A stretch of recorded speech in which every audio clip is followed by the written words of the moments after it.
ओम नमो शिवाय। हर हर महादेव। आइए सुनते हैं पुरुषोत्तम मास के महात्म्य का 28वां अध्याय।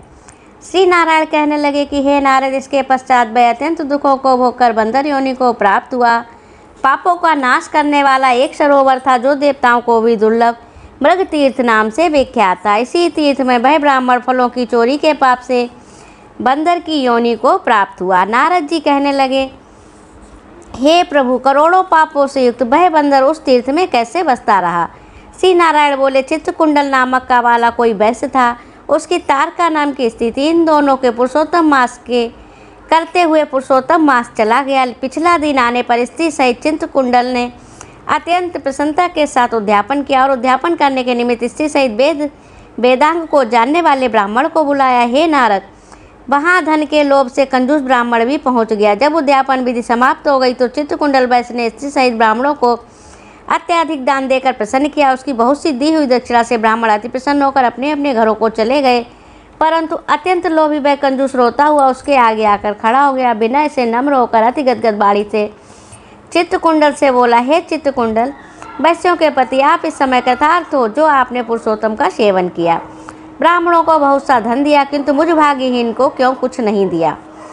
उस कंजूस के ऐसे वचन सुनकर उस वैश्य ने कंजूस को भी बहुत सा धन दिया। उस ब्राह्मण ने इस धन को लेकर पृथ्वी में गाड़ दिया। वहाँ पर उस लोभी ब्राह्मण ने पुरुषोत्तम महात्म्य के धन के लोभ से स्तुति की। पूजा को देखकर पुरुषोत्तम जी धन के लोभ से स्तुति सुनकर प्रसन्न हुए, जिसके फल से वह ब्राह्मण मृग तीर्थ को प्राप्त हुआ। वह तीर्थ जल वाला, घनी छाया वाला, मीठे मीठे फल वाले पेड़ों से शोभित अत्यंत सुंदर बनता। श्री नारायण कहने लगे, हे नारद, जब श्री रामचंद्र जी ने समुद्र में पुल बांधकर रावण का वध कर दिया तो रावण के मारे जाने से ब्रह्मा, शिव, इंद्र आदि सब देवताओं ने प्रसन्न होकर श्री रामचंद्र जी को वर मांगने के लिए कहा। तो उस समय रामचंद्र जी ने कहा, हे देवताओं, यहाँ पर जो शूरवीर वानर राक्षसों के हाथों मारे गए उनको शीघ्र जीवित कर दो। इतना सुनते ही देवताओं ने अमृत की वर्षा करके सब वानरों को जीवित कर दिया। जीवित होकर सारे वानर जय जयकार कर उठे।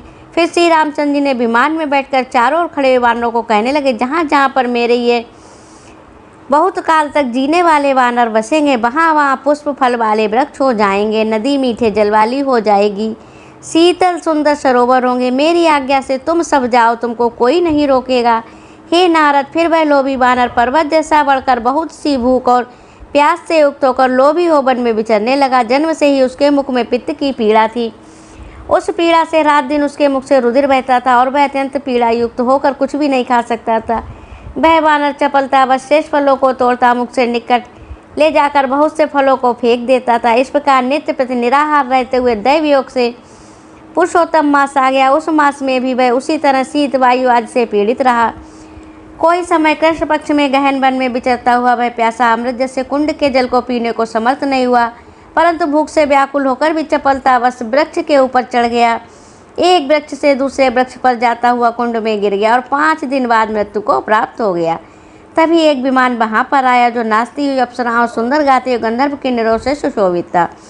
इस प्रकार सुंदर शरीर को धारण कर वह महाभाग वानर अपने शरीर को देखकर अत्यंत आश्चर्य को प्राप्त हुआ और कहने लगा कि मुझ पापी को यह विमान का सुख जो अत्यंत पुण्य वालों के लिए नियुक्त है कैसे मिला। मैंने तो कभी कोई सुकृत किया ही नहीं जिससे मैं हरि के स्थान को प्राप्त हूँ।